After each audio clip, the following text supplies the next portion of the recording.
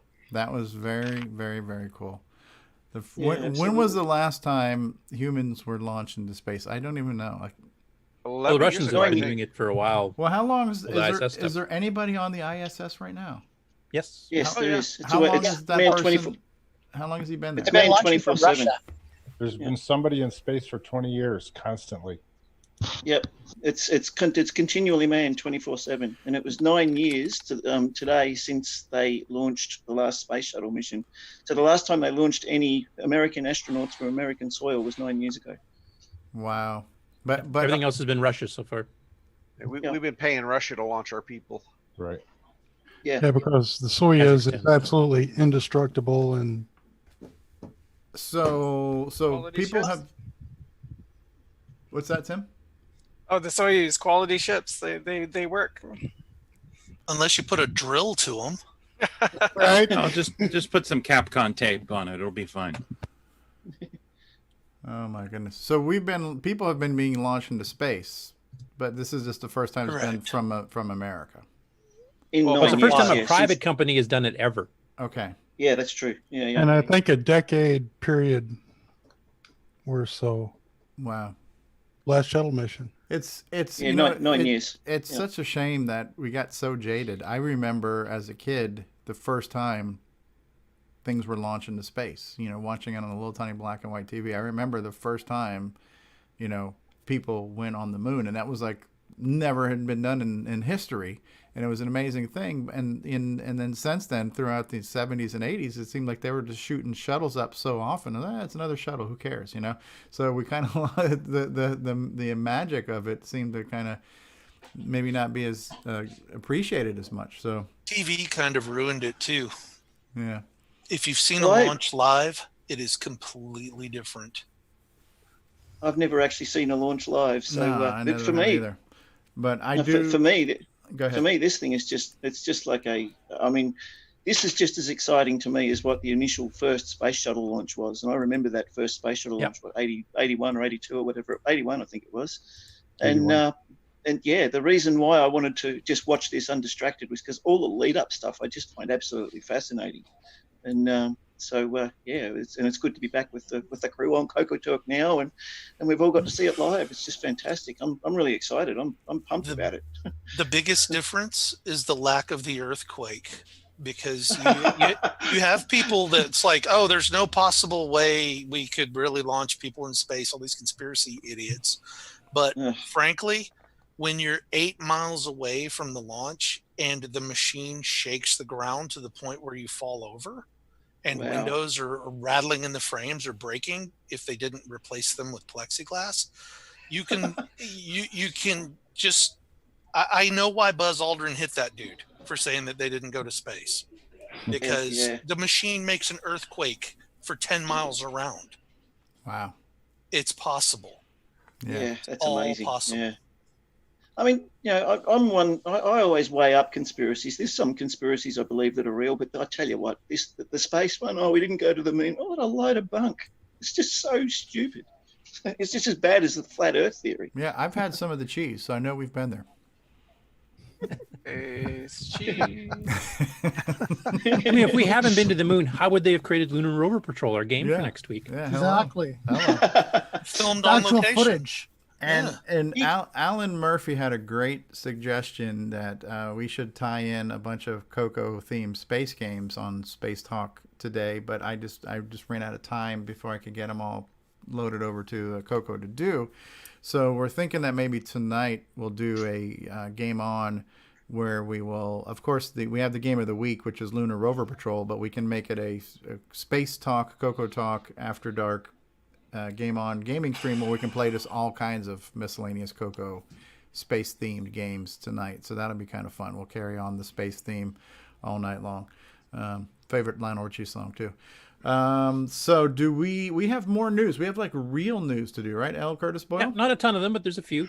All right, so we're going to take a commercial break, and we'll come back with news from L. Curtis Boyle, everyone's favorite Canadian. It's time for everyone's favorite Canadian, L. Curtis Boyle.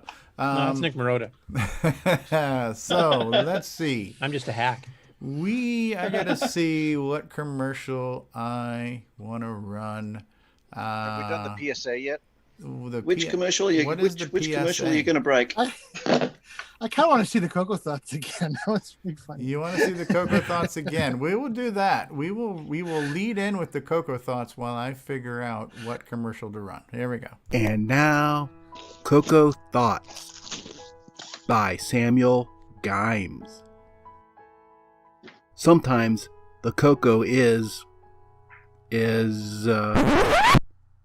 I never wanted to be a thinker at all. I wanted to be a timberman. The colorful graphics. The unlockable characters. Ron Delvaux.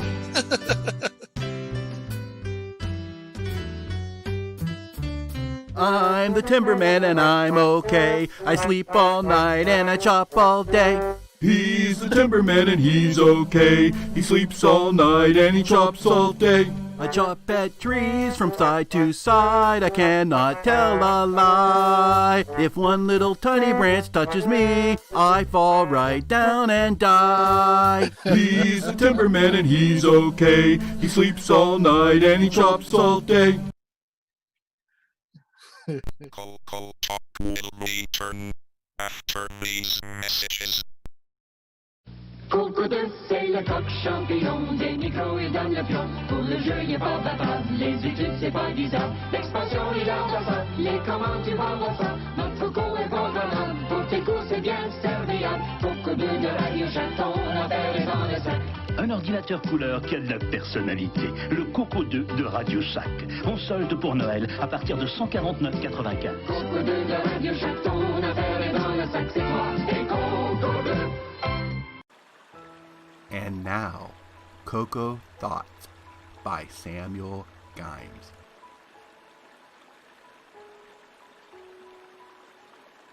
If you're using your color computer in Quebec and it stops working, is it now a Cocoa won't do? Hi, Ron Delvaux, Timberman, Cocoa Fest, CoCoTALK.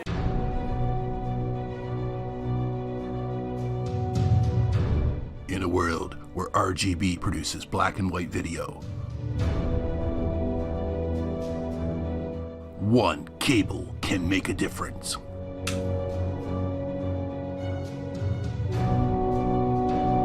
Switcheroo. CoCo3ScartCable.com. Hey, have you got your Coco 3 yet? Hi, this is Rick Adams, author of Temple of Ram and Shanghai, and you've tuned into CoCoTALK, the nation's leading live talk show featuring the Tandy color computer.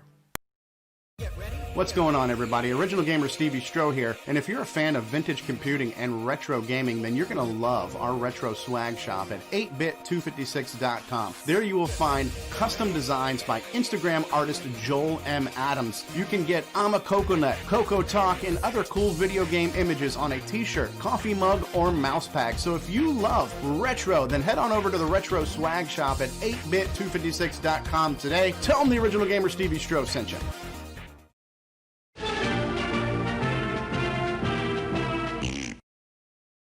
Radio Shack store-wide manager's red tag sale is on now. We've slashed prices 20%, 30%, 40%, 50%. Save on famous Radio Shack hi-fi, car stereo, radios, toys, TV games, calculators, walkie-talkies, and CB radios. Look for the big red tag. Save like never before on these and literally hundreds of red tag specials. Hurry into Radio Shack today. Hi, this is Randy Kindig of the Floppy Days podcast. I just love me some cocoa, and nobody covers it better than Steve Strobridge. You're listening to CoCoTALK.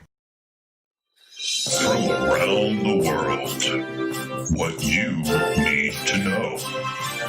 Get caught up on News with L. Curtis Boyle. And now a Muppet News Flash. All right, we are back, and we are here with news, and we've got our foreign correspondent from that third world country known as Canada. And that flat third world country.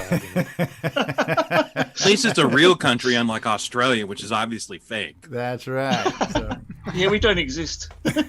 L. Curtis Boyle, what is new in the world of news? We are dying to know. It's a Muppet Newsflash. Should I be Beaker?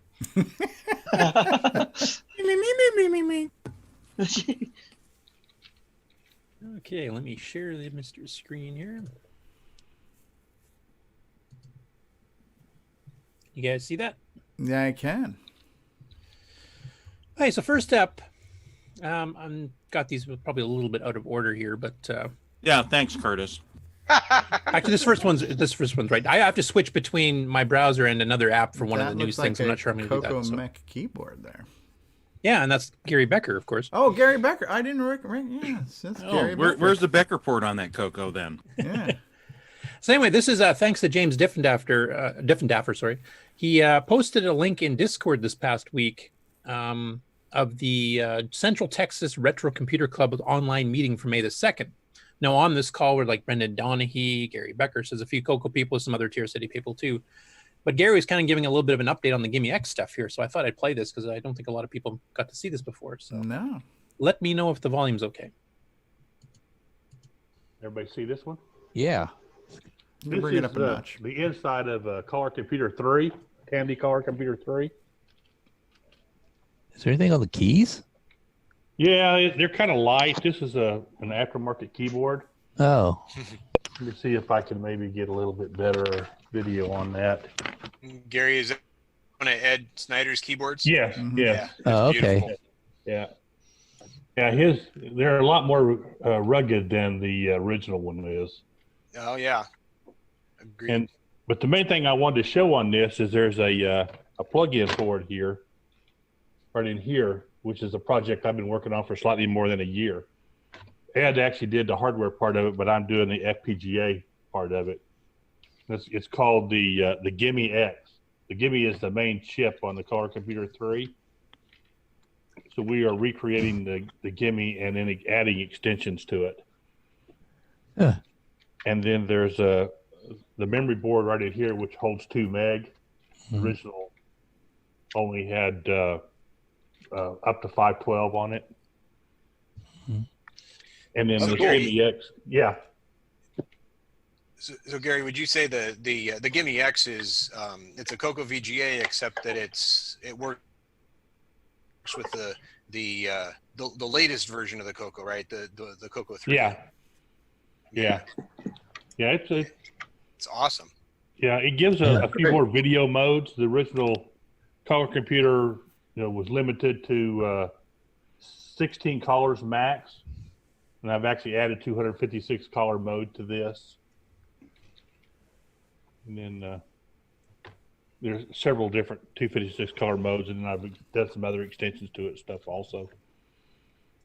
But yeah, that's something that me and Ed have kind of been working on now for, like I said, slightly more than a year. Wow. He is starting to sample it to developers this month. Yeah, I think that's going to be a hot seller, Gary. I think you guys are going to sell a lot of those. Yeah, I think so. Or Ed's going to sell a lot of those. No, that's fine. Anyway, I thought it was a pretty cool update, and I hadn't seen that before. Yeah. And I'm on the list of the people that are supposed to be getting beta versions of the board, of course, with COVID, stuff of the borders delayed, as a few of us have discovered. I think David O'Connor, you've had some issues with that too. So yeah.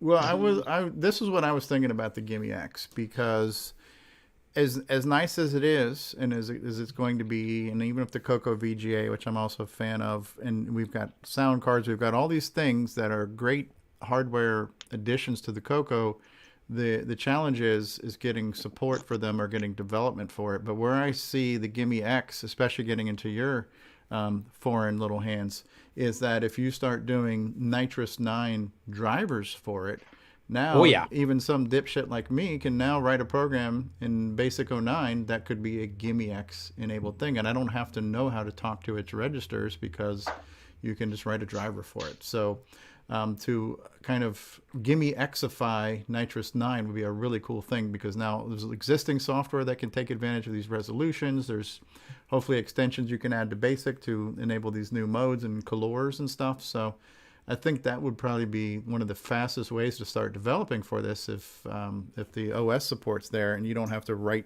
hand code all the routines to talk to this new hardware, More speed too. Yeah, that is the plan. We're going to be supporting a couple things fairly quick off the bat once we have them here to test.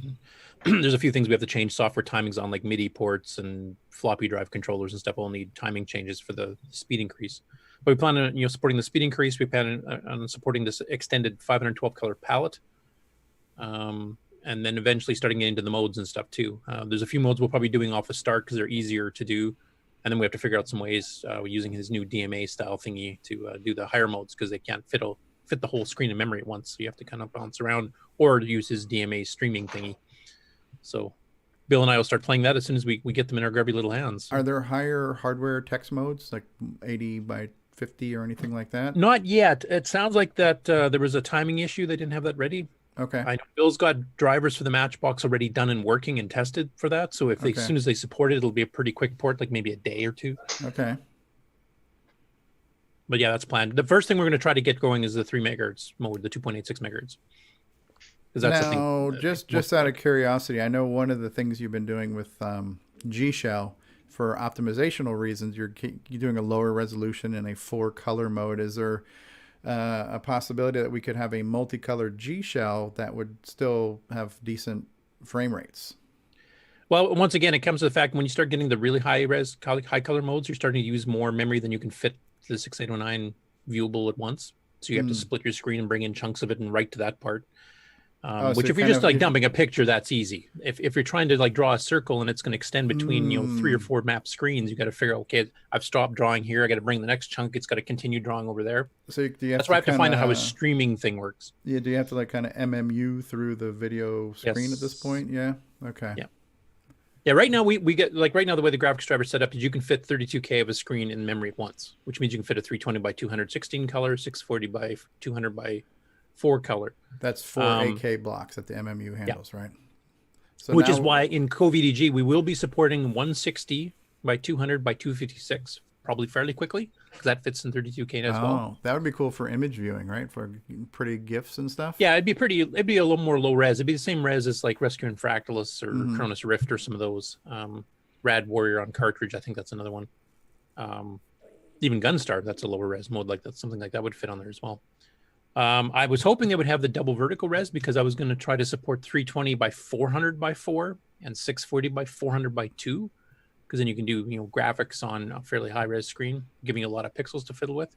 But that anything with the extended vertical, apparently they have not got working yet, because there's some timing changes you have to do between the VGA and how do you do it with a regular RGB monitor, which this does support. I mean, you'd have to go into interlace mode basically to do that.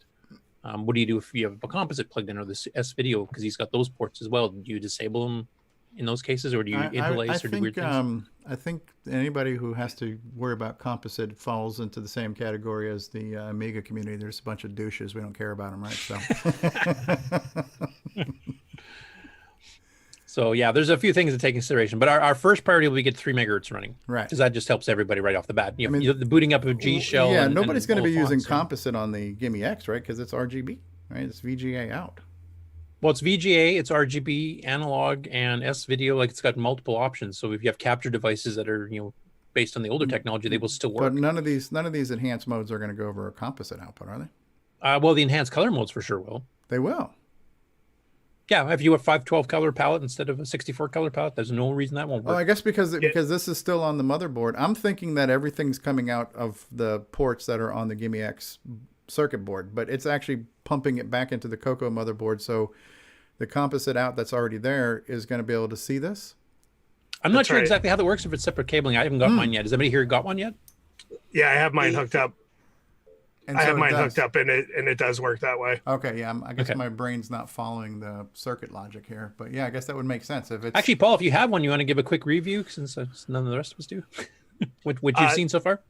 So far, it's been awesome.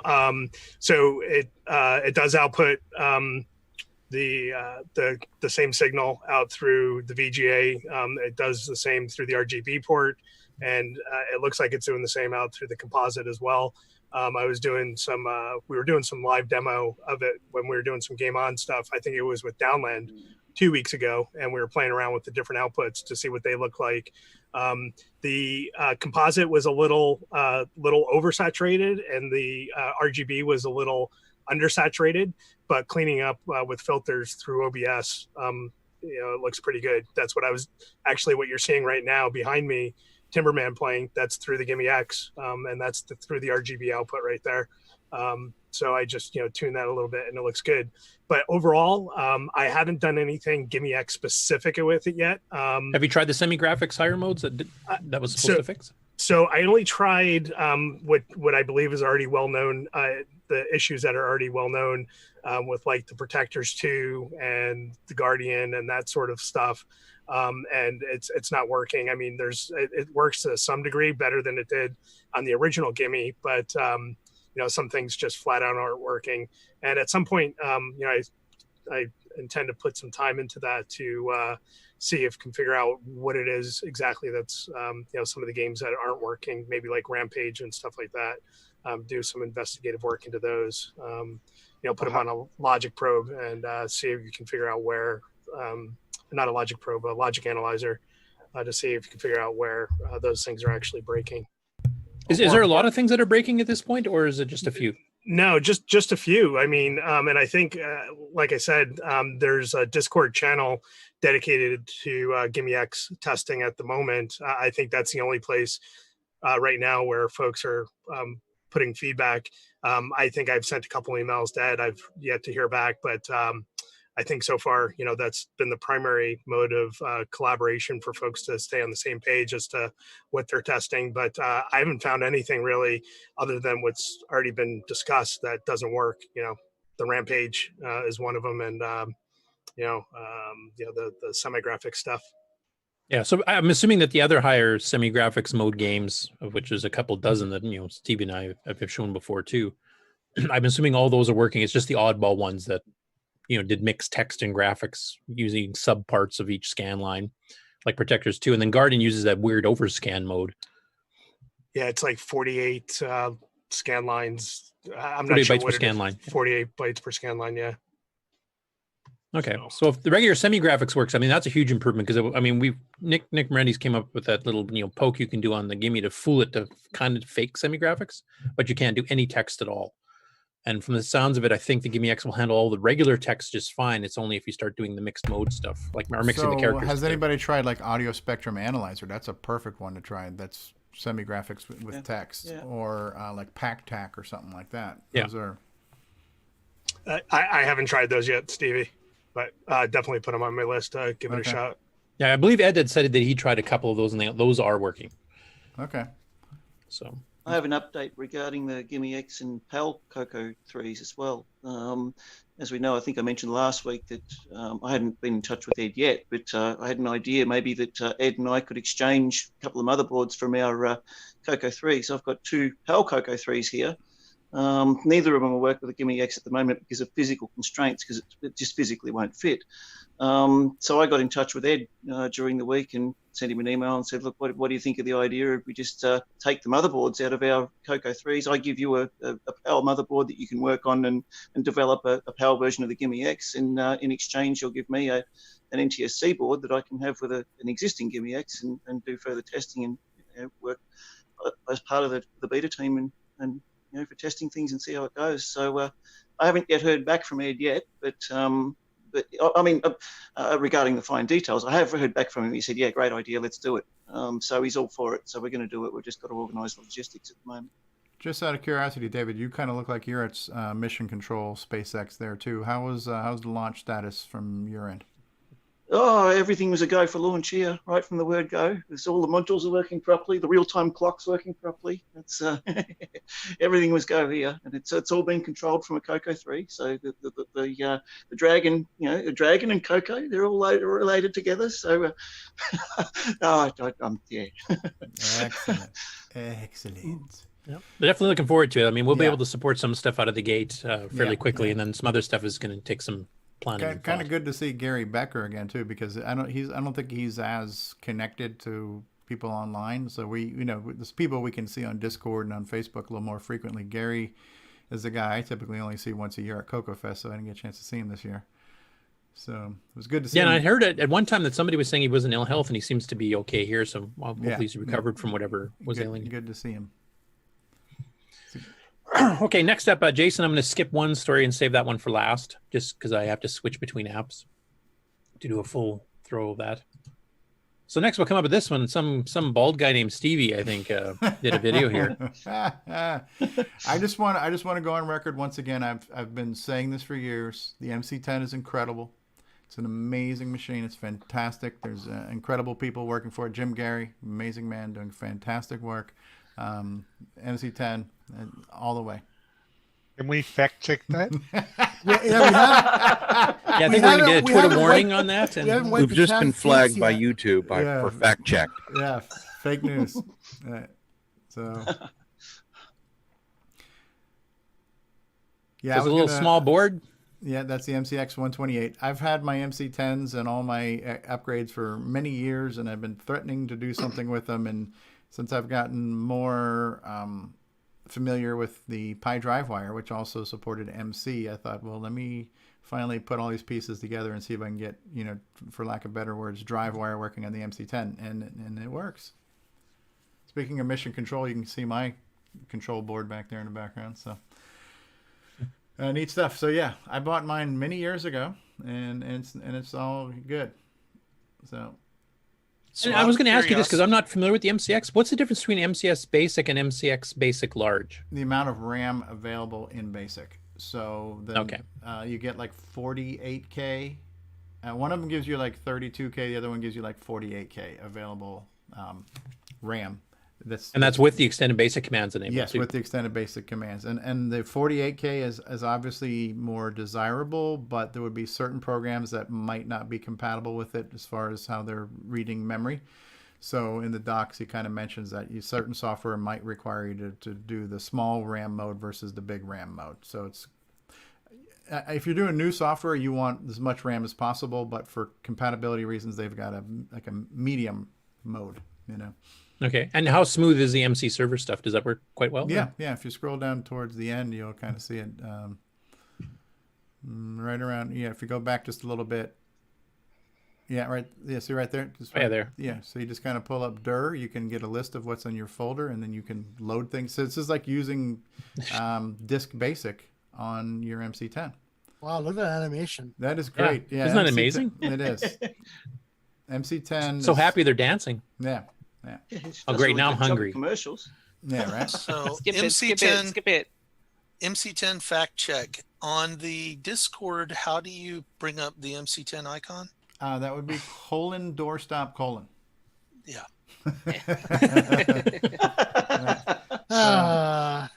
Yeah. So this Stevie's love runs hot and cold. It does. Yeah. What now the heck my is last it, question on the 999? My last question for Stevie on the MC10 is how do you find the keyboard for typing? It's incredible. It's fantastic. It's amazing. That bad, huh? I just saw the Twitter fact check flag come up again here. It was bigly successful. Bigly successful. It's huge. The keyboard. I think you meant amazingly horrible. So I had promised Mikey that I would do this as I'm further trying to learn Pi drive wire. This was on my list to do, but part of it was me finding where I tucked away my MC10s. They were in a box in my garage somewhere. So, and part of me learning Pi drive wire is to learn it without asking people for help and just seeing if I can read the documentation, figure it out based on the documentation, and I was able to do that. So, like that means my documentation is worth something. Yeah, it's passing the Stevie test. That was it. Yeah, that was one of my criteria for the ease of use documentation too. And then I actually sent it off to John Schaller then too, because he's new to the Coco period. I mean, Stevie does have a fairly good base knowledge of the Coco, maybe not OS 9, but he helped the last revision I just did here last week too. That's been updated too for rank beginners. Well, I was going to ask you too. What's the extension C10 supposed to stand for? Because I noticed you have some basic programs and some assembly the same. They're cassette. I think it's a cassette file. It is. So it's exactly the same as the Coco cassette file. The actual formatting is exactly the same. I don't know really. I think they just wanted you change the extension just so that you know that particular cassette is for MC10 versus Coco. Yeah, because usually it's called the basic files, right? tokens are not compatible. Exactly, not all of them are exactly the same in between MC Basic and Coco Basic. So it's kind of like the dragons are different than the Cocos too, then. Right. You can actually load the cassette file into any of them because the actual sounds, bits and bytes, the formatting of the data on the cassette is the same, but if you're using a different basic tokenizer, it's not going to recognize it. Okay. Now, does the MC10 have an ASCII mode for transferring back and forth? It does not. Oh, really? I think there may be something in MCX Basic, but I'm a little rusty on that. Yeah, I was just going to ask if they'd fix that in MCX. Here's the cool thing about MCX Basic, similar to DriveWire. Let's say you want to start writing software and typing in software on your MC10, but how do you save it? Are you literally going to plug in cassettes and save things to freaking cassettes? I would hope that answer would be no. So you set up an MC server and you boot up with your MCX Basic, you can now save to disk. You can do a save M, a save or save M, and save your file to the mounted folder that you have in your server. So you can now you can work on your MC10 and save software to your PC, which to me, that makes perfect sense. I would not want to save crap out to tape or save it to a WAV file somewhere else. It just doesn't make sense to me. So it's pretty cool. And it's just something that I had not done, and now it's done. History has been made. Yeah, and I'm hoping if the MCX Basic supports the ASCII save, you could actually have a program you wrote years ago on the Coco that uses some extended basic low res or medium res mode, and transfer it over to. It's definitely there's really good documentation on the MCX Wares site from Darren Atkins, and I pulled those up, and I don't have them all committed to memory, but there's a link to that MCX Wares site in that video. So that'll take you straight to the project page from Darren, and you can get not only the basic documentation that tells you all the commands to do stuff in basic, and I also referenced the MC server documentation to kind of understand some of the back end part of it too. Between those two docs and Mikey's doc, I was able to figure all of this out. And that was kind of my goal, because I had 100 people that said, oh, let me help you, I'll help you. And that's great, but I want to figure it out, and I was able to figure it out. That was part of the fun. Plus, that's the way you help beta test the documentation. Yeah, that was part of my promise to Mikey too. Is that listen, I'm the idiot abroad, so if I can do it, any idiot can do it. So, and that's why sometimes I feel like I'm mean to some of you guys in like the our little bit closer community. I say, can you please read the documentation and please give me feedback on how that went for you. I want you to help me improve the documentation. So. Basically, if Stevie did it, then that means that I wrote it well enough for Stevie to understand. And I'm thinking, there might have been one thing that I had to extrapolate on my own, Mikey, and that was on the MC side. You mentioned the set path, I think it was called, or set dir, and trying to type that command into the PyDriveWire terminal window. It would not take that command, but the error message it gave me, it said type in MC space help. And then when I typed in MC space help, I realized there was a whole bunch of commands that started with MC for MC10. So I think it was MC space set path space path. But I don't think the MC commands were in the documentation. So I had to, based on what I read, I stumbled across what I needed to know from the built-in help of the DriveWire server. But I don't think those were actually in the document. But so for your feedback there. Thank you. Yeah. Thank you for the feedback. Yeah.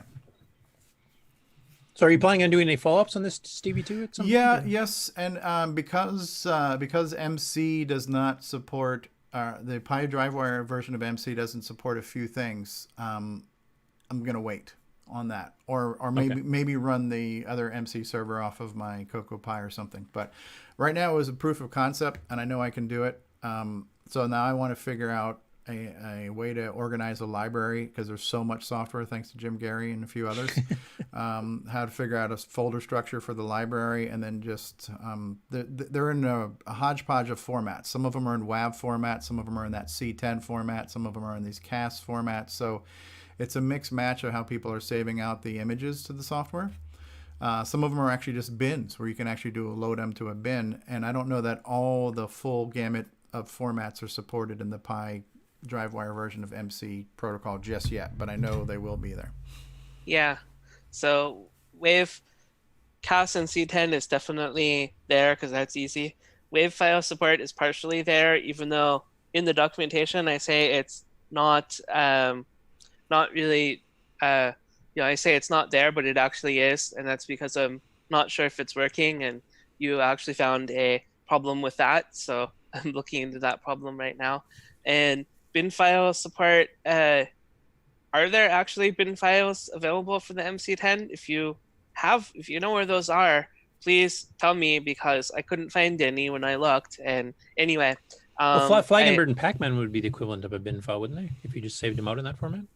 Well, they essentially are bin files that are packaged into those C10 files, but we're looking for an actual bin file on its own. Like a raw. Yeah, raw right, bin file. Anything in the cassette format, whether it's CAS or C10, is completely supported.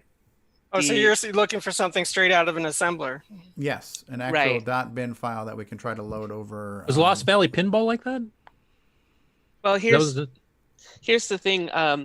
I don't know about the tools that we had in the past, but the tools that we have right now to build software for the MC10, they actually produce like an S record file, Motorola S record file. Okay. Yeah. They don't even produce a bin file, and the reason why is because if you think about MCX Basic, there isn't such a thing as a bin file.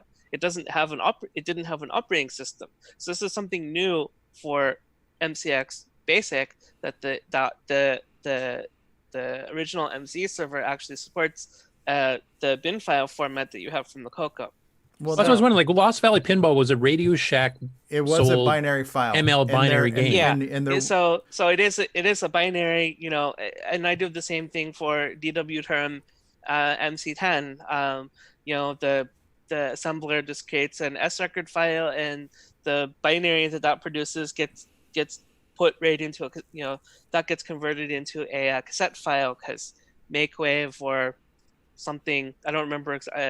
I think I use bin to CAS or something like that is the tool that I use. Actually converts it to a cassette file. So if there are bin files for MC10, that's the reason why why it's not currently there. But I do.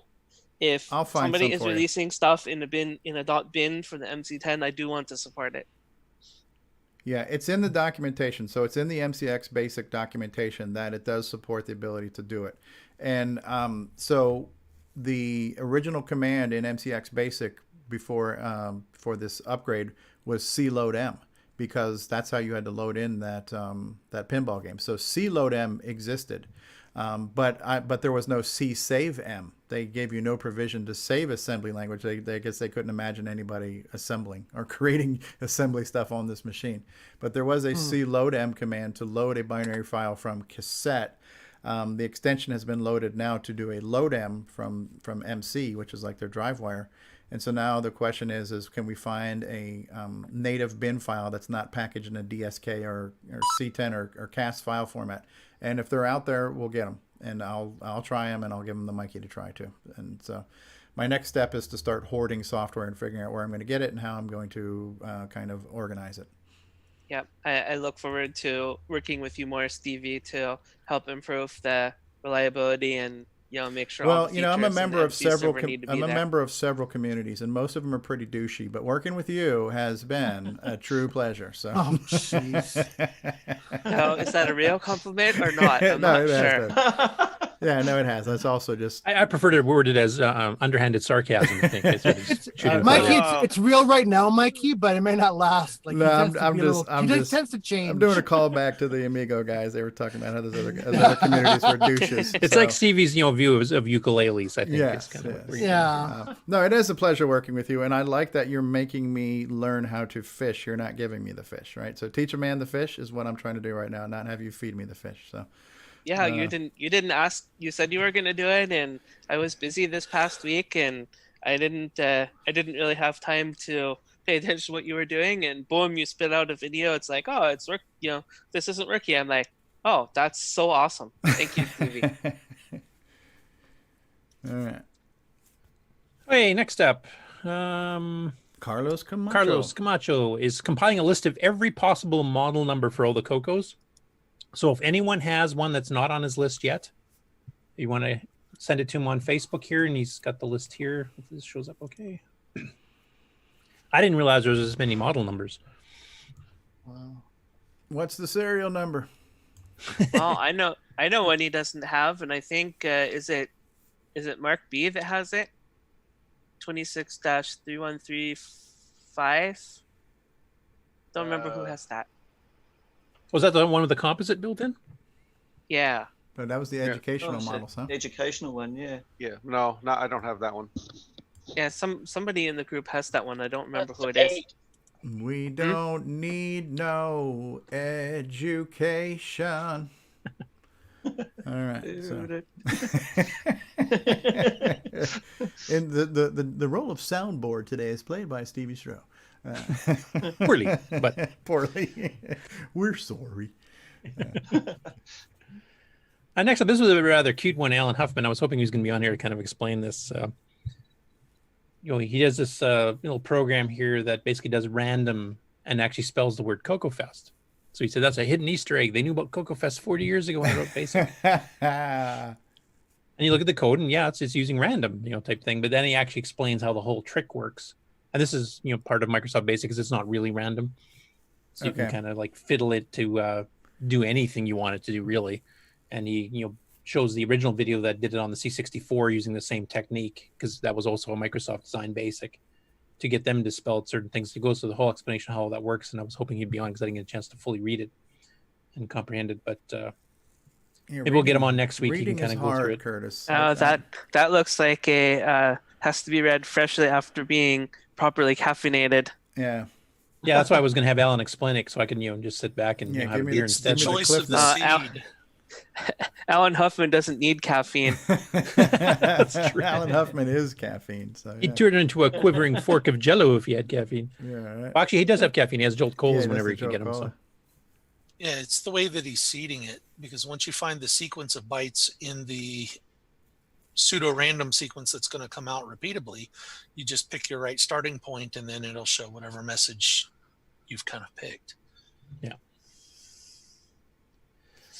And then the last one, if you've been following Eric Gavrelek, he's been doing this thing. Now, Display is a program that was written by a mathematician, a professor, I believe, actually, showing three-dimensional graphics that was done on the Coco 1 and 2 back in a Hot Cocoa magazine. I remember I had this program. Actually, I used to fiddle with it quite a bit. You can design points, up to 26 of them, and then 26 lines between them in 3D space with X, Y, and Z/Z coordinates. And then you could rotate them on all three axes. You could zoom in and zoom out, move them left to right, up and down. And he's done a release here just, I think, last night or this morning, actually, where he's got the original version fixed up to run with disk. Okay. Other than that, it runs the same speed as the original did. Then he's got this new one where he's optimized it. Okay. He's even added a little bit of support for the 6309, though he said it's not as optimized as it could be. And then the Coco 3 version, he is using a more modern assembler on, and he also has a special enter key thing, which basically just means it doesn't redraw, it doesn't clear the screen first, it just redraws over top, so it kind of gives a neat effect. But I was going to show you guys the difference in speed between them here. Okay. Now, is there a way to change my share? Do I have to stop and then reshare to switch apps? Maybe if you drop down under shares, you can maybe pick something else. And just want to remind you to remind me when you're done. There was two more things I wanted to add to the whole MC10 thing before we move on to something else. Well, if you want to do it right now, because I don't see anything here for me to let me switch, so I'll stop sharing. You can Okay. Okay. Say whatever you want to say, and then I'll share the other screen. So yeah, and again, I'm not an expert. This is all new to me, so I'm just sharing with you like I'm the kid who just found out about this kind of stuff. But so the original MC10, right? The stock configuration was 4K. Tandy sold a 16K add-on where you could go up to 20K. But for whatever reason, how they designed it, the video memory all worked in the onboard 4K that's on the motherboard, and so by adding external RAM, you could not get more video RAM, so you were limited to basically a 3K graphics screen on the MC10. Now, people have done hardware hacks where they've upgraded the internal RAM to 8K. You've seen some things like that. You've showed some videos from that. And when I was reading the article on Darren's thing, the MCX Wares, he was saying that, but when you do that, that creates a problem with the MCX 128, but he showed how to fix it. One of the pins has to go to ground or something like that. The advantage of having 8K on board on the MC10 is we could now get a 6K P Mode 4 type screen. And so it is possible. And with a slight change to that modification, you could then add the MCX 128 on top of that. So you could have a single page of a P Mode 4 screen plus all the extra bonus features. Now, because I don't know how to do any of these things, I sent a message to Ed Snyder on Discord saying, hey, listen, I'm going to get my MC10s out. I would love to have one of them with a composite mod. And would you also be able to do that onboard 8K upgrade like is in that blog where I could still use the MCX 128? He says, yeah, no problem. Just send it to me. So now that I have my 2 units out, I'm going to keep one stock with the RF out, but I'm going to send one to the Zipster to get composite mod and the onboard 8K, because there is some software written for the MC10 that does do high-res graphics. And I look forward to being able to play with that in one of my units too. So I will add to that too. If he does another patch for MCX, I don't know if he has, but if you enable 8K for video, you can do the 6K, P Mode 4 or P Mode 3 screen. The other thing you can do is for P Mode 0, 1, and 2 is you'll have enough room to do page flipping. More pages, yeah. True. So you can actually do smooth animation where you draw it on the off-site version of the screen and then switch, so you'll get rid of flicker, etc. too. So. Doorstop 10, Mikey. I thought you'd like that. No, Super doorstop. I take offense to that. I've been saying for years the MC10 is an incredible machine. It's a fantastic product. Amazing things are being done with this machine. My MC10's even better because it's my MC10 speaks French. Oh, oui. Oh, you have the Alice? I have the microcouleur. Remember, I have the microcouleur. Microcouleur. Yes. Ordinateur couleur MC10. Okay. All right, Curtis, what do you got for us? Hey, the last one is just to show you that the Eric Avrilex display programs here, because I got VCC up and running. Is his nickname on Facebook Mr. Happy? It should be. Mr. Nice Guy, right? So, you guys seeing that? I see it, yes. Okay.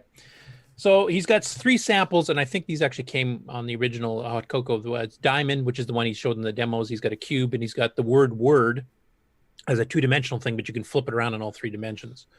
So I probably won't show them all here, but display itself is the original, basically patch for disk.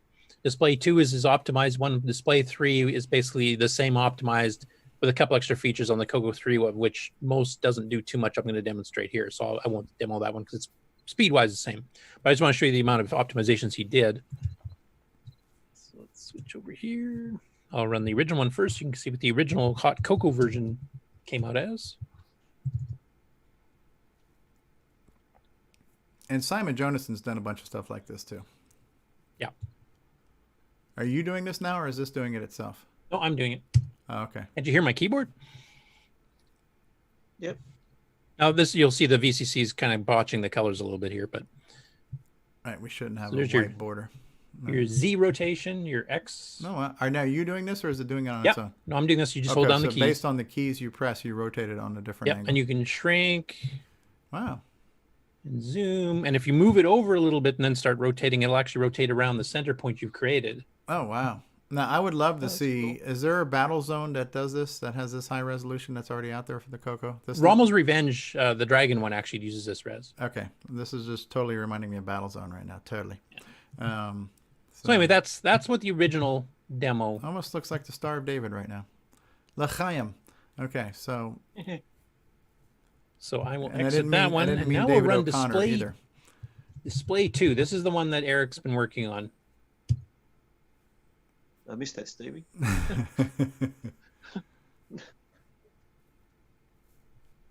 Now, one bit of preamble here. I will mention that the original article by David Meredith in Hot Cocoa, he mentioned that he doesn't think it's possible to speed up his original routine by more than twice as fast. Hold my And beer. Eric took that as a direct challenge. of Hold my course. beer. Right, so. Oh, wow. That is wicked fast. The other thing you add is you can actually rotate it on several axes at once. Let's make it a little bit bigger here, and let's That's what do she Z and said. Y simultaneously. Zen. Oh, wow. Look at that. Crazy. Holy crapola. Look at that. This is like screaming Simon Jonasson right now. We need this with the floating text and like 19 voice music in the background and naked boobies. And this would be a total. Are you sure you're still at 1.79 megahertz? 1.79 megahertz. Great Scott. What the hell? You can actually do some pretty cool effects with this. Yeah, you can. That is cool. Imagine the Attach the that. GX mode. Attach that thing to a Falcon 9 rocket. Yeah, look at that thing. That is wicked cool.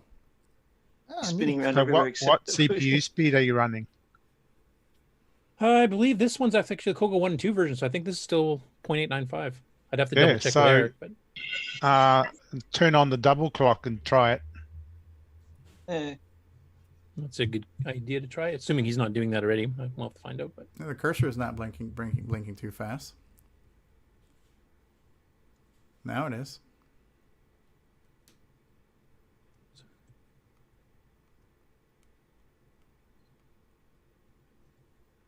is that any faster? It's hard to tell. I don't know if it's frame locked or Seems not. faster. It's faster. I think that it's not too shabby for a kilohertz machine, and even with a megahertz machine, yep, it's much faster. It's super smooth too, because he's doing double buffering now, so you're not getting any flickers, right? Hey, Brian Weezer's out there. Hey, Brian. He says this reminds him of the Star Wars too, right? So yeah, a lot of vector games come to mind here, the 3D vectors. That is So this is insane. So this is a You're Cocoa vector, 1 and 2 Victor. Cocoa 1 and 2 program, but you're running it on Cocoa 3 emulation, yeah? Yeah. So we can pump some more speed into it. So is this about? Can we get this and download it and play around with it? You put it on Facebook. Yeah, got a link on Facebook. Word to your mother. Well, look at that. That's cool. So next, I'm wondering when Curtis starts poking at it and starts 6309ing the heck out of it even further. You'll have to have motion blur behind it. Built-in surfaces. I don't know what it's like to do this programmatically, but I would love to see a game start off with like this flipping text that's rotating and flipping all up in your face. That would be such a cool way to kick off the title screen for a game. Yeah. Right? No The pressure. only one I've seen really do it is CC Space Trek by Spectral, because they have that galaxy far, far away thing kind of Oh, going. and into do you this, guys but want it's a to lot see? Do you slower guys than want to this. see the view from space real quick over here on the NASA thing? They're showing that. Oh yeah, go for it. Okay. Does it involve a car? It's got a road. Worldwide network. It's got a of car. ground stations to communicate with the space. Dodge some furniture. Yeah, You'll just be real a quick, I pop want to star. correct myself now that I can Space see the car. image a little better. That's actually a live shot from the International Space Station. Oh. It looked like a radiator. Yeah, for a second I Ooh. thought it was the Dragon trunk there, but nope, Well, that I is think the I can ISS. see So CB's that's house where from Bob and here. Doug are heading. That's the- and oh, like Neil we likes have been it. saying so far, this is just Oh, the I can't even beginning see of it. what He's got is it one ahead of me. an hour Neo. journey for them. Hey. So they've got a lot of stuff. Okay, I just saw the big blue marble down there. I thought it was coming That's- from that's- the thing. Yeah. I'm not actually seeing what you're sharing. This. Oh, because I'm not sharing my screen. Never mind. Sorry. Oh, okay, right. See it on the stream, Just, but just not here. imagine outer space looking stuff up there. It was really good. It was excellent. It's fantastic. Incredible. Hey, it's on my. I got it up on my Zoom Brown, window. man. Okay, Mark. Oh, yeah, Lee's got cool. it there. Yeah. All right, Curtis. Sorry about that. It looks flat to me. That's okay. So that display program, like I said, you can download it from the link in Facebook that Eric put up, which has both versions on there. You can create your own. There's What a little was language if you type What was help. the thing about the third version? You said it was not wiping the screen or something? Can Yeah, you, it basically leaves the trail behind. Can you show that just so I know what you're saying, but I'd like to see it. I like trails anyways. So instead of doing the double buffering, it's just leaving screen pollution as it moves around. Yeah, it's to me, it honestly wasn't that impressive. But okay. Steve's having flashbacks. Having flashbacks. Unrecognized. Oh, I'm still inside their own language. The language itself is actually pretty easy to use. You define points based on the 3 coordinates, X, Y, and Z. Mm-hmm. And you define up to 26, and then you just type in lines. So you define your points A through Z. And then you want a line between A, B, and D, F, or whatever, and you design that, and then you display it, and then you can run all those rotations and zooms and stuff on whatever shape you make.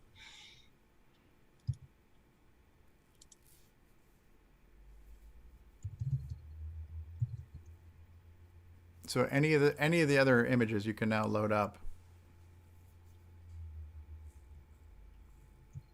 Okay, so you're turning off the page flipping. Okay. Yeah. And that's got a cool effect to it as well, though. That's trippy. Yeah. Totally trippy. A little bit of a spirograph kind of thing. Yeah.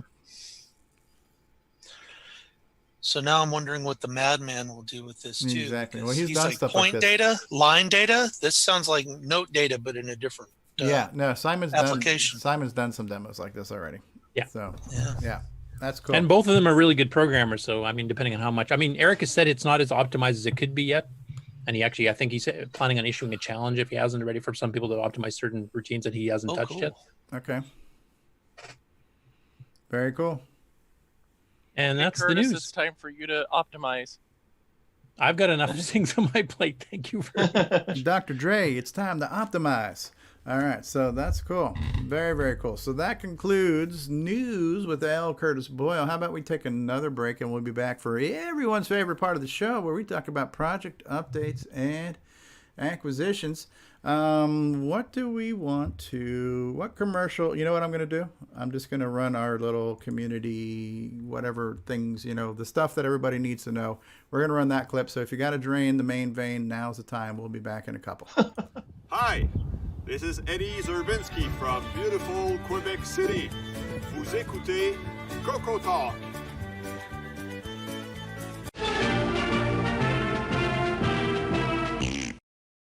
As you're enjoying CoCoTALK, we also want to remind you about the Coco Discord server. This is a place where people come to connect, to ask questions, to provide answers, to share information, and to socialize. So when you're done, why don't you head on over to the Coco Discord server and we'll continue the conversation there. The easy to remember link is discord.cocotalk.live. See you on Discord. CoCo123 is the Glenside Color Computer Club community newsletter that's been in publication since 1985. While the Rainbow magazine may be gone, it doesn't mean you still can't have a cool Coco periodical. Head on over to the Glenside Color Computer website at glensideccc.com and then click on the Documents link to view all the past issues of the CoCo123 newsletter. Not only can you read all of the past and present issues, we'd also love to hear some submissions from you. So if you'd like to send an article, a column, something to talk about, maybe even a program listing, send an email to glensideccc@gmail.com. We'd love to hear from you.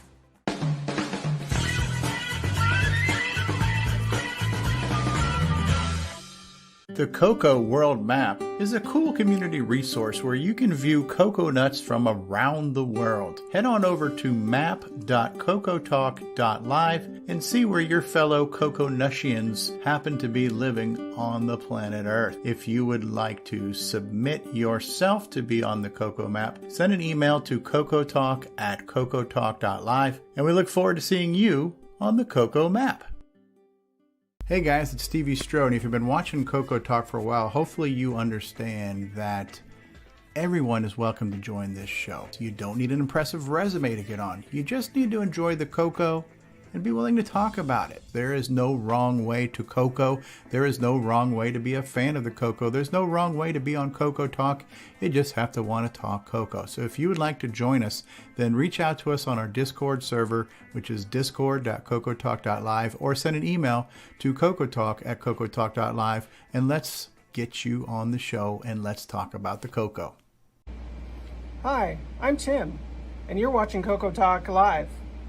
And I'm playing Daggerath online like that idiot from the book. Can you dial back on the condescension there as you respond there?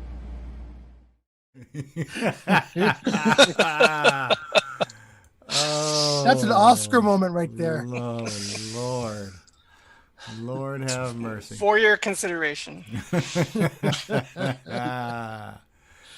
Well, this is everyone's favorite part of the show where we talk about project updates and acquisitions and we blow out all kinds of hot air. I know we had Jason, the Coco Man Reichard, had said he had an update, and I think Mr. Dave 6009 had an update. I was just going to show off my MC10 as well when the time is right. So, Jason, the Coco Man, you have the spotlight, sir. Oh, the spotlight it is. I have a couple things. It's not all that exciting, the first one here, but last week it had mentioned up, someone on the program had mentioned some things that boxes. So I have a whole bunch of Coco-sized boxes. I know it's just a bunch of cardboard wrapped in plastic, but yeah, it was Brian the Weasler, Coco-sized boxes. Brian Weasler mentioned on the show. Yeah. I believe Boise Pete also mentioned that's what he's using. So I did order those from Amazon. Boy, that's really messing with the camera, that reflection. But I got those. I don't know what I'm going to do with 25 of them or not, but I also have my Mark. Since Mark's not on camera today, I got my Mark Overhoser style visor, the Harbor Freight edition. No expense has been spared. I think it was like $4. You look like a scary evil doctor. Or yeah, that's before coupon. Then there was a 20% off coupon, I think, and I got like a little free flashlight. Oh wow! Yeah. Well, Mark Overhoser has a nice one. This is, like I said, this is the cheapy Harbor Freight edition. But cheapy ones are way better than none at all. Trust me. You know what? I have several of them, and they come in handy from time to time. And nothing else, they're good. They're good photo op. But and then the other thing I did. This is not exactly Coco related, but it could be. I went ahead and I purchased a Hako solder sucker. So nice. So does it suck? It's a Hako FR301. Yes, it does suck. And I was asked, well, how's that new thing you bought? I said it sucks. So it's not just a clever name. I have to practice some, but it's pretty cool. It comes with a nice carrying case here. Wow. And then so you can carry the suck wherever you go. Right, and then I also I believe Mr. David. This was recommended to me by several people, some of them on our Discord server and in our group, and among others, is a great desoldering tool, and that's something I'm going to have to get good with. But it's definitely, I played around with a little bit. It's a nice equipment. It's worth every penny. It is. You have no burn marks. No burn marks in your private area, right? So they're Japanese made, aren't they? The Hako, are they Japanese made still? Or? I have to look. Always used to be Japanese. So it is a Japanese company. It did come from it did come from Hako USA. So I'd have to look and see where it was made. And then also there's and I use my iron that I use already is an older Hako iron. It's but it's at 936. They don't make those anymore, but it's a really nice iron. And then recommended by David Ladd was the Hako 633 stand for this. Yeah, nice. It comes with a great little portable stand, which is great if I'm portable work, but it's just a little piece of metal. And you kind of have to lay it down on the side. So this will allow me to just kind of put it right down in here, and that'll be nice station. And nice and docked. It's a nice holster. And it's got the brass cleaner in the bottom there. Oh yeah, brass cleaner. Yeah, that's a Hako. What is it? 599B. You can buy just a 599B. I have another one over there with my iron. They're like, I don't know, they're like $7 or $8 on Amazon just for that cleaner, and they're really nice. I have these. We use these at work also. So when I saw one on Amazon, I grabbed it. But, not exactly Coco related, but I think at some point it will could be. It is if you're taking 6809s out of motherboards. Yeah.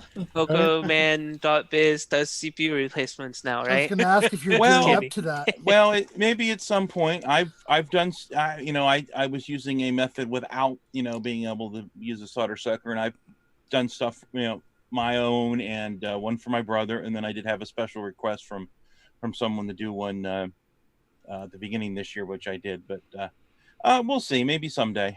It's I gotta get good with it first. I'm not gonna tear into anybody's machine with one of these quite yet. This is the way you will be converted. Oh, it's great. So what I've seen so far, I have like a scrap PC board I've been kind of just working with, and it. Just don't let that little filter disc plug up, because then you will start burning things. Yeah, and I did. One of the other things I did order is a whole nother pack of filters. So. Right, there you go. Yeah. I think it came with 3. I got some more. These just arrived today. It's been kind of arriving in waves over this week, but this part, the important part, showed up first. Yeah, you just reminded me. I've got to order some more for mine. Actually, those filters, I'm starting to run short on them. Yeah, I'm sure yours has a different plug on it though. Yes. It's got the Australian smiley face. I wonder if yours. Yeah, because yours would be running off more voltage. I wonder if yours is. I don't know. Because this is 120 volts. Yeah, 120 volts, 140 watts at 60 hertz. Yes, made in Japan. It does say right on there, made in Japan. I guess I could have just. There you go. Looked. I guess I could have just looked at it right here. Where it Arigato. says, yeah, made in Japan. That couldn't be more obvious. No, that's good to know. Yeah, good to know. Yeah, They're good always stuff, yeah. Hakko have always been highly regarded in the electronics industry. Right, and we use a lot of their stuff at, I do work in the electronics industry, and we use a lot of their stuff at work, and it seems to have held up really well. And the other thing is, the cost of this, I could buy one for way less, but from what I've heard, it's like, if you're gonna buy you're gonna buy 2 or 3 of the cheap ones, you might as well just buy the good one. I mean, there are ones that are more expensive, but I think for what I'm gonna do, this will be fine. That's all I Hakko have. and Weller and Hakko were the 2 of the most highly recommended names in. They're like Sid Chrome in the automotive world. Yeah, it could be. I don't recommend a Radio Shack iron. I will say that. That's all I got, Stevie. Excellent. Well, thank you, Jason. I believe Mr. Dave 6809 has something. Hey there, how are you? Good. So yeah, after about 6 months, I was finally able to get myself a Coco 3. Yay! I wasn't able to intercept it at the border, so it did actually get to him. So You're fired, Alan. Take care, Marco. Picture.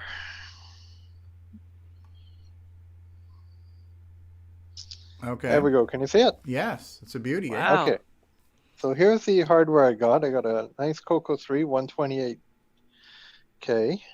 deluxe joystick. Love that monitor door. Oh yeah, monitor with the door. That's how you know it's fake. It's photoshopped it. Got a nice monitor, multi-pack interface. The disk drive runs smooth like a Cadillac. I was really surprised. Nice. Really. Yes, baby. It's the first time I put in a floppy disk in about 20 years, so I was impressed. Cool. Mr. Dave Ladd 6809. And even more impressed is... So take it that multi-pack works with the Coco 3 all right then. Now here's the swag I got with it. Oh my God. Oh, nice. Look at that. You got a table full of goodies. On the left, we got 24 issues of Rainbow Magazine. Wow. Which are really thick. Lots of OS 9 stuff. Very incredible. Lots of games, books, all the documentation for the joystick, for the monitor, you name it. There's an original Puyan cassette with the book. I've got Rampage, Robocop, Malcolm Mortar, Sexter, Math Bingo, Tetris. I'm sending off to a buddy. And there's 70 floppy disks, including a lot of Rainbow on disk. Wow. And the floppy disk filer there, too, with the flip top. Yeah. It's a pretty good Coco 3 starter kit. Yeah. You have to check the archive to see if you have any missing Rainbow on discs. Yeah, there's quite a few in there. I was... Yeah, if you can upload any missing ones to the archive, that'd be great. Okay. Let's see what we're missing. What was that Yeah. beige device underneath the floppy disk carrier? Device under the floppy disk carrier. I'll have to look at that in a second. Okay. So I never had this monitor, and I was really impressed with it. CM8, yeah. That is Yeah, nice. the holy When I grail opened of up the typical Coco, monitors. Yeah, if you've only ever ran composite RF, RGB is like night and day. Absolutely. So he's here was bringing, a surprise. he's bringing back When I the opened picture. up the Coco, Okay. 68B09. Socketed, yeah. Zip That's socket. That's a ZIF socket. Oh yeah, Wow. yeah, nice. Wow. That's cool. You got it easy, man. yeah, I know. Yeah, so that's it's already a 6309. That took like So that was an aftermarket minute. upgrade, though, right? Yeah, it was done by some kind of tech shop. They actually put a sticker and re-extended the guarantee. Oh wow! And Oh, they put a zero insertion force socket, so I can swap CPUs. So basically, I can swap hot swap cartridges all day, and I can just keep changing No, the you CPU. can't. Just pop in a new one now and then, and that's good. You just have to swap the I can CPU fry at my the same Yeah, time. CPU. I don't care. what you do is you just press Shift-at to pause it. Then you lift up the bar, Got a pull hole out in the the CPU, case. put it back in there. Do not right? So- attempt this at home. Non-actual advice. Gimme Do also not had attempt it at all. the Gimme also had the locking mechanism on it. Yeah, they ran away after a few months. Yeah. Wow. Look at that keyboard. That's sexy. What the heck? It's Mr. Dave, man. Here comes Sid. So here, here it goes. I already lined up for it. It's not That's a really installed cool yet. I was keyboard. just testing the waters. That's neat. What else we got? Yeah, that's going to be a nice one. What else we got? Okay, acquisitions. You want to see some non-Coco acquisitions? Sure. Ooh. Here's some Arabic MSX I got from Egypt. Wow, 2 cartridge slots too. It's like a multi-pack. Is that the one you posted the picture in Stream of Consciousness where you were having it print on the screen, Mr. Dave 6809? Oh, it's possible. Okay. If at first it boots up in Arabic, but if you hold down the control button, it'll go right to basic and it'll boot in English. I'd like to see a screenshot of what booting to Arabic looks like. It's hard to imagine. Is it everything written backwards? Yes, from right to left. From right to left, right? So. I could pull that up in a minute. What else? So that's my MSX I got. I also got a nice little Atari. Nice. Wow. Nice keyboard. I remember those. And you can put a 6809 in that. That's right. That's right. A Give it a Liberate try. 09. Here is, what is this? Oh, this was the test screen of the Atari. It would play music and do little video. Oh, neat. Oh.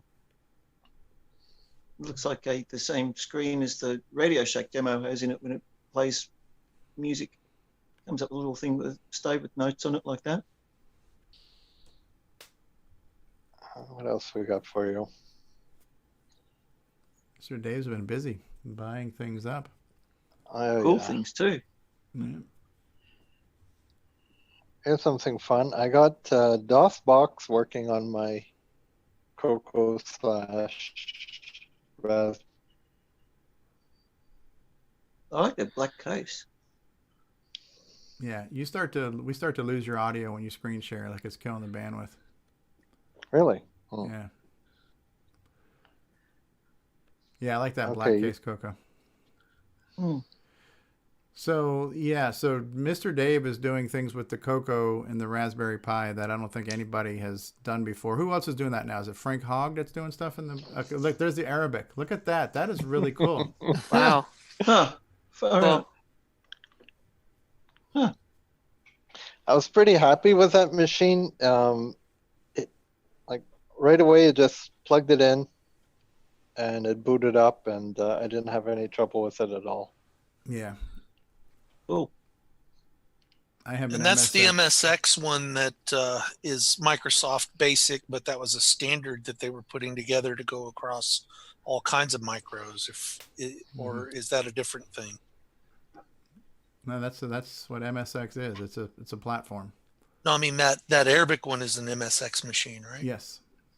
Yeah, I think it's a Sanyo based machine. Okay. Are we seeing live video right now, Dave? Yeah. Okay. That's my Coco. All right. That's Dave's Coco with the RGB keyboard and Raspberry cool. Pi and all kinds of stuff going on there. I taught it to do something pretty cool. I can do picture in picture, where it will switch to.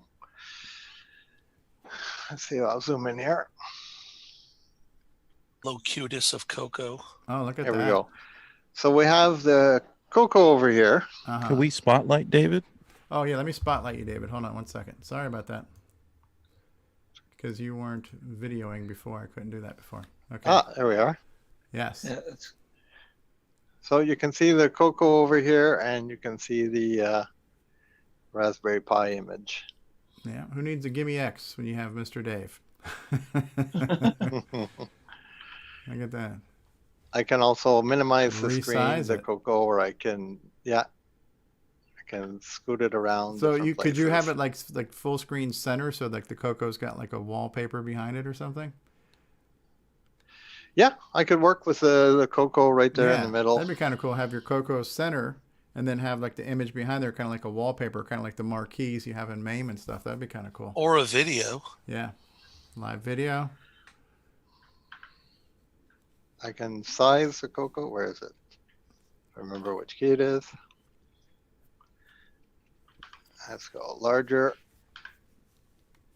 Can send it in the middle. So right there.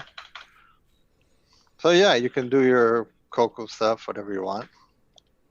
Hey, Dave, how long does it Yes. take the Raspberry Pi for the keyboard to boot up so the Coco is actually taking input?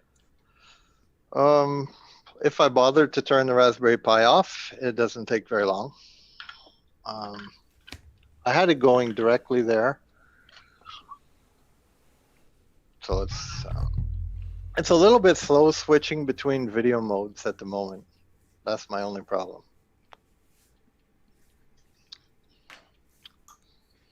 And now we're back on the Coco. Yeah. And I can that keyboard is just so cool. It is. Yeah. That was the inspiration for this project, was Making that keyboard Looks work like- on a Coco. It looks like a Darth Vader. Yeah. Coco. and here's my prototype video card. Wow. Yeah, it's got my own VGA. Oh, cool. And it's using a composite to VGA converter. That gives me all the picture-in-picture functions. Oh, so you're doing your Coco through there to the composite. Yeah. Okay. So I can pull up like a command menu. So I can say image 1. So I'm on Coco. I'll hit image 1, and it's gonna wipe over, and it'll give me. So it Ah. uses Raspberry Pi for stuff that is harder for the Coco to do, like obviously 16 million colors. And then she'll switch right back to the Coco. Wow. It's a So cool I can hit my Alt key, and it gives me any of the. This is a current list of the commands I can use. Oh, I like that you called your MIDI function Korg. That was one of my earlier MIDI keyboard chips I used. Web page. And I still have my hotkeys. I can like just hit a hotkey. Change your color mode, your colors. Burn your fingers. Oops. We don't see it very well in this video, but it's blue. Yeah. Oh, that's neat.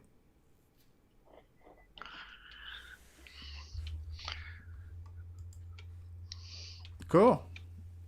You got more, or is that it?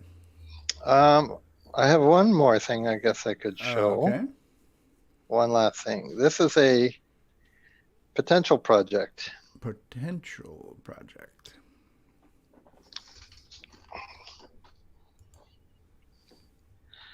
I'm Okay. thinking about putting a Raspberry Pi 4 right in the multi-pack interface. Okay. And so yeah, I don't need a Coco 3. I could put a Raspberry Pi 4 in the multi-pack interface And make a Coco 3. put a wireless key for Coco. Yeah. So that's a project concept. Don't email me for one of these. Okay. That is wild. Some weird, wild, wacky stuff there. Very cool, Mr. Dave. You're doing some cool stuff with the Raspberry Pi, augmenting the Coco in ways that would take just all kinds of FPGAs and everything else. Yeah, it's the best neat. like $35 Yeah. I ever spent. Absolutely. Now, who else was doing something with the Raspberry Pi? Was it Frank Hogg was using the Raspberry Pi to like monitor Coco ROMs or something like that, or I forgot who it was in the Coco Pi group on Facebook. Somebody is getting into the Coco Pi or getting into Raspberry Pis to interface with the Coco too. I think it was Frank Hogg. Chris Burke. I don't Chris think Burke. Frank's Chris doing Burke. it. Sorry, Chris Burke. Yeah. So Chris Burke is doing something like that now too. So that's kind of neat that people are doing that. And speaking of Raspberry Pis, I'll just throw out there that we're going to have a nice announcement next week about the Raspberry Pi Coco project.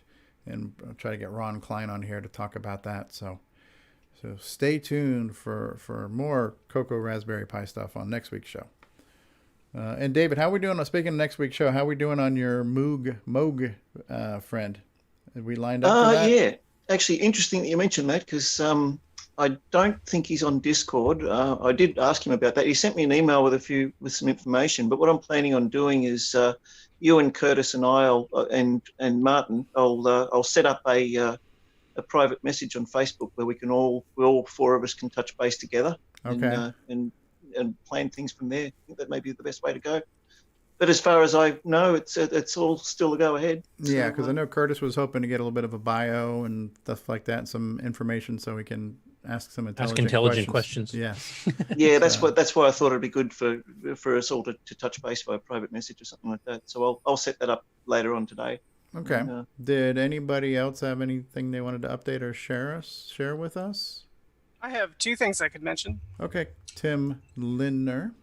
So MAME 221 that got released on May 19th has an additional functionality for image tool. I added Dragon DOS support so that you can import and export files from Dragon DOS disks. Excellent. Yeah, very helpful for the Dragon community. The other thing is I just posted a MCX 128 driver for MAME. And that should be seen in the next version. Okay. And then, so that is going to, how does that tie into, well, the MCX 128, as far as the hardware functions, is it also going to support MC, like the DriveWire functionality? Yes. Okay. And how is that facilitated? Whereas is DriveWire we're still running on your real PC and it's just talking to it through like a Becker port or something? Or Yeah, I tested it with the Pi DriveWire's MC support. So Okay. it runs next to MAME on the same computer. Okay, so you could run a DriveWire server on your real computer that's running MAME and feed CoCo's and MC10s now. Yes. An emulated MC10. Okay. Yes. That's very cool. Yep. Very, very cool. And then you would not be subject to having to use the MC10 keyboard. No, you would not. You could turn on the natural keyboard and type go like hog normal people. wild. Yeah. But I do like the graphics keys that you can type in from that keyboard and inject them into like print statements and basic and stuff. That is kind of cool. Mm-hmm. Very neat, very neat. And so that's version 02. What's it called? 222. It should come out in 222 next month. Okay. So we'll look forward to that. 222. All right. Anybody else have an update? Project update? Acquisition? Story to share? No? Polly Fiscarelli, were you getting ready to do something, or did your camera just happen to kick in? Any updates? You're muted. You're muted. Your lips move, but I can't hear what you say. No, I'm good. I was on mute. Sorry about that. Okay, no problem. The Pink Floyd references will not stop today. I promise. So There'll be an endless river of them. Yes, my update was this: that I now have my MCX 128 connected to my MC10, and so that was kind of my project that I did this week, and it was kind of cool. And I'm looking at Ed Snyder's website right now on the zipsterzone.com, and MCX 128s are available right now for $40 with the 3D printed case. And I know when I posted this video to Facebook, a few people are asking, is the MCX 128 available? According to the zipsterzone.com right now, not only is that available, but he's also got MC10 composite mods. So if you need to get some Ed Snyder goodness for your MC10, it's there on the zipsterzone.com, so check that out. I'm now looking forward to getting some composite mods and some memory upgrades on one of my MC10s. Be like all the cool kids. Cool. What else? Anyone? Have we done it? Have we beat this show to death? Are we done? Are we out of things to talk about? I guess I do have a little bit of a thing. Okay, Rick. I got my Coco login going, so I can actually, let's see, can I actually share a screen? That would be a question. We have the technology. If we can bring NASA to this program live, I'm pretty sure Right? you can share a We screen. should be able to do this. Can I, let's see, share, I'll just share, and then if I bounce down here, did you follow me to an Ubuntu desktop? We have a terminal window right now. Home Rick. Okay, so let's run Minicom. And just kind of bang into Nitrous 9 here. And if I could type, I would log in with this totally bogus name and password. And so here my Ubuntu desktop is into Nitrous my 9 level 2. Look at that. This reminds me of work back in the day. And here you go with your Beta 5 boot. And then I do have, let's do an extended here, my very, very old floppy disk backup of H1, which I stuck into the thankfully provided H1 image. And so here's stuff from 96 that I never thought I would see again, running on an SD card in Coco STC. If you type PROC, it should list what windows are on which ports too. Oh, yeah, here we go. So there you'll see Term is running the one main shell on his Coco itself, and then T2 he's logged into with the other programs that he's running on the terminal. Yeah, I've left an open console on the Coco in case the serial port runs awry or something. I can recover myself. And then I'm getting my old programs running, so we can run Dynastar and sort of in the fullness of time, get the file and let's see, re-enter it. I'm having to remember all my old commands again. And yes, I have to remember the control key isn't where it's supposed to be next to the A, but it's way down here under the shift key so that I can move around. So basically I'm in pretty good shape. I've still got to fix the term command. You'll notice it's drawing slowly and difficultly. Everything it does is being done the hard way. So it writes the whole screen, every screen. I can fix all of that, but I'm starting to get my thing together here. So that's interesting. I've also redrawn all of this in a modern program, the FAST232 board and everything, just to kind of get my chops back up. So I've got modern net lists and things in place of my wonderfully hand-drawn on vellum drafting pen examples from before. So anyway, that's about where I'm at this week. I'm starting. A quick question for you, Rick. Have you managed to find your latest 16550 drivers yet? Or are you still looking? I have binaries from version 0 through version 16. I can't find. I think all I've got is from my shop machine. I had a big hard drive crash and I was trying to reconstruct it. And it seems like everything I've got is from the shop PC. So I've got lots and lots of binaries. I've got lots and lots of work stuff. I don't have any high level like disassemblies or anything really helpful. I can make the disassemblies. I just wonder if you like the one you'd sent earlier, I think was 4 versions old. So if you have the latest one found, send it over. I believe 12B is the latest nitrous version. Beyond that, what we've actually done was rip out things that weren't going to be in the final. So 16 is probably less than 12B. Oh, okay. But I'll zip it all together and get it to you so you can kind of figure it out for yourself, because you know much more than I about drivers. Okay. Sounds good. Neat. And then I'm happy to help you get it working with Mega Mini MPI when you get to that point, when you get a disassembly that one can read and understand what's going on in it. Yeah. That was for Curtis. Yeah, no, I've got a Mega Mini MPI too, so I was definitely planning on doing that. Neat. Eric Canales says he just purchased the MC10 composite mod, so he was glad to know that they're out there. Yeah. And also, I'll endorse it. It works really well, and it's not too bad to put in.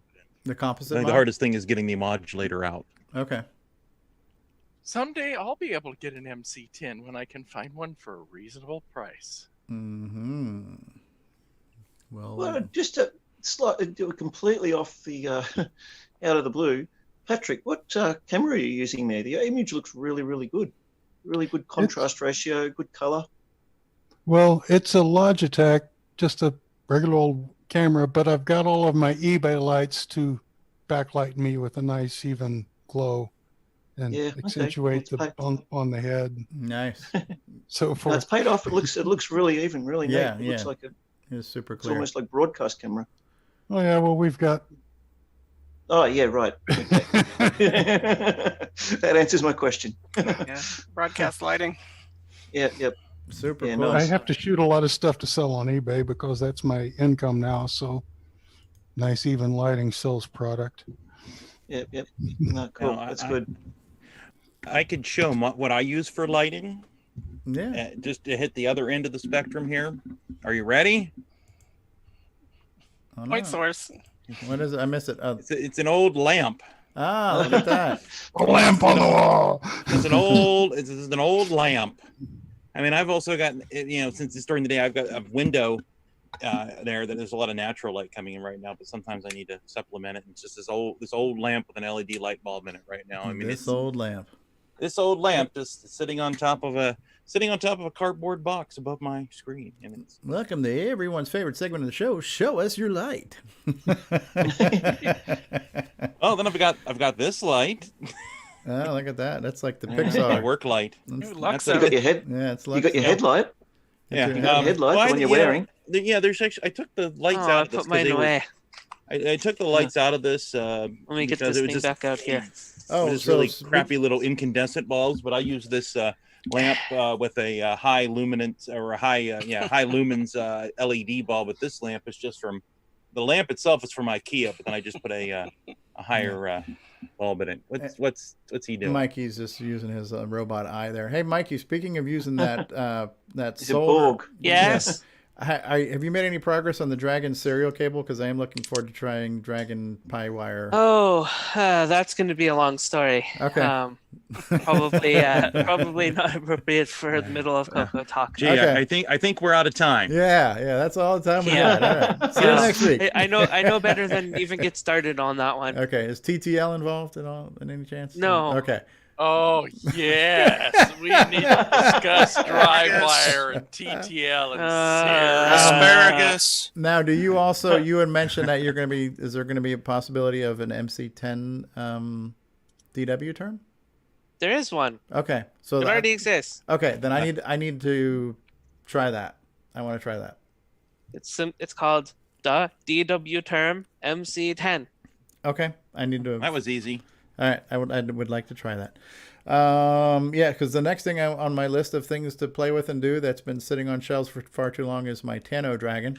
I did order the composite cable for that. I do have some stock new in box Dragon joysticks. If I can get a serial cable and I can do Dragon wire, that would be kind of cool as well. So in the meantime, I guess I could maybe do the Coco SDC thing if I had to. Yeah, that's probably your best bet Just right do a now. bank. That's if you haven't reloaded it, it's actually already in there. I think. Okay. What was it? Slot 3 or 4? I don't remember. and then but are dip switch changes necessary too? Yeah. Okay. All right. That'd be an offline thing to do. Yep. Cool. But yeah, all these projects that exist, it's nice to know that we're still passionate about all these things, and sometimes it takes dumbass like me to get excited about something to make a YouTube video for other people to be aware. Like, I've been aware of everything for a long time, and I just have not had time to work on it.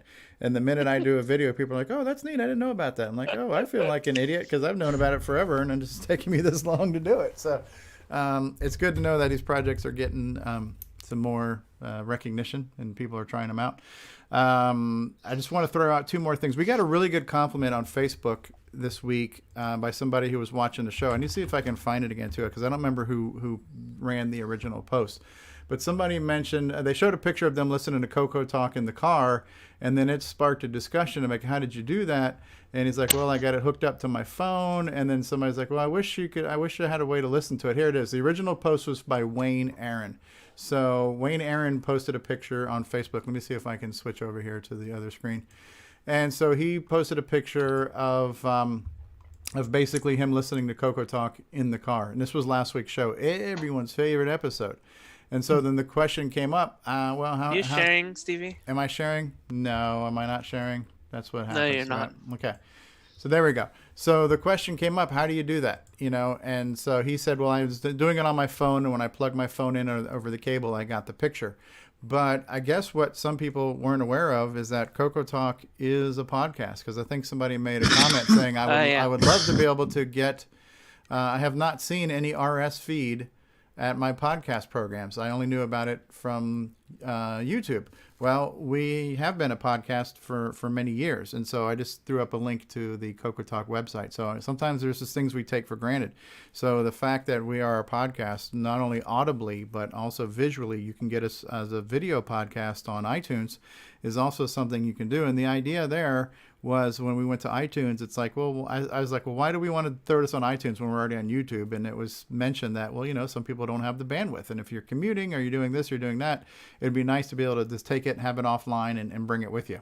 And so the video versions of our shows are replayable on iTunes. You can get them from our website. And if you follow the CoCoTALK Facebook page, every Sunday I post the audio and video podcasts, and there's links to them on our CoCoTALK Facebook page, and you can go to our website, cocotalk.live. But yeah, so CoCoTALK is live on many streaming services like YouTube and Facebook, and we're now, I've also started streaming to the Twitter thing, whatever that thing's called. I forgot what Twitter calls their streaming thing, but we're there. I think we've been flagged for fake news several times today. Periscope, yes. So we have live Twitter videos. We're on Mixer, Twitch, Sir Mix-a-Lot. There's lots of ways to get CoCoTALK, and you can also get audio and video replays. There you have it. Oh, look, speaking of this, we have Donald Trump right now talking about space is amazing. It's an incredible thing. I've been saying this forever. We're doing amazing things in space, fantastic things that we're doing here. So paying more attention to that than you right now. Space Force, yes. All right, so I guess we're going to roll the credits. Or do we have any parting thoughts, final words? Anyone? Bueller? Roll that beautiful bean footage. No. Yes, let's get this train pulled to its final. Okay, and so what we're going to do later on this evening is we're going to do a live game on stream, and we'll be streaming a plethora of CoCo space games. We'll be streaming the game of the week, which is Lunar Rover Patrol, and dozens of other CoCo gaming space-themed games, including the Space Shuttle simulator. So Alan Murphy put together some pretty cool disc images with lots of CoCo space-themed content that we can play through. And thank you all for watching. Thank you for all on the panel for being here. Thank you, NASA and SpaceX, for continuing to boldly go where we need to keep going. Beam me up, Scotty. There's no intelligent life here. We're going to press the button and get the flunk out of here. So final thoughts. Anyone? Is that it? See you next week. Ovaltine. RS-232, TTL, all right, so ESP. Just hit the button already. Say goodbye, everybody. Say goodbye. Bye, everybody. Eat more Vegemite. Eat more Vegemite. Bye. This concludes another episode of CoCoTALK, the world's leading live talk show featuring the Tandy Color Computer. For all things CoCoTALk, visit us on the web at CoCoTalk.live. We'd love to hear from you. Send feedback, suggestions, even segments via email to CoCoTalk at CoCoTalk.live. CoCoTALK is rocking the 8-bit world, keeping the tandy flame alive. We may be mocked, but we'll never stop, 'cause CoCoTALK is rocking the 8-bit world.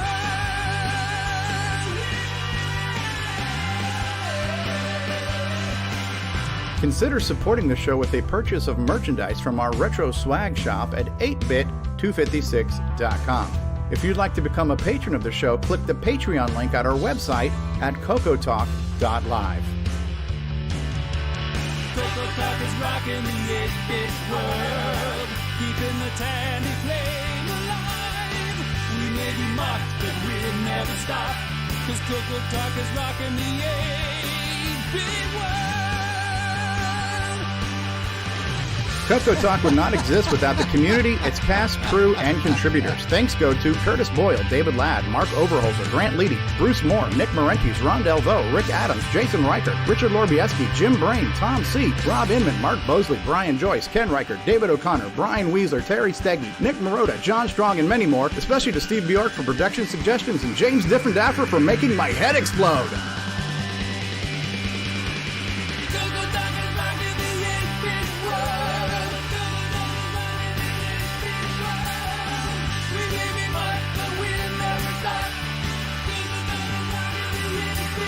Please help support the CoCo community by visiting some of its various contributors. A list of resources is available at imacoconut.com. That's IMACOCONUT.com. The CoCoTalk theme song is copyright 2008 by D. Bruce Moore and Greg Sheeler. Mixed, mastered, and produced by D. Bruce Moore.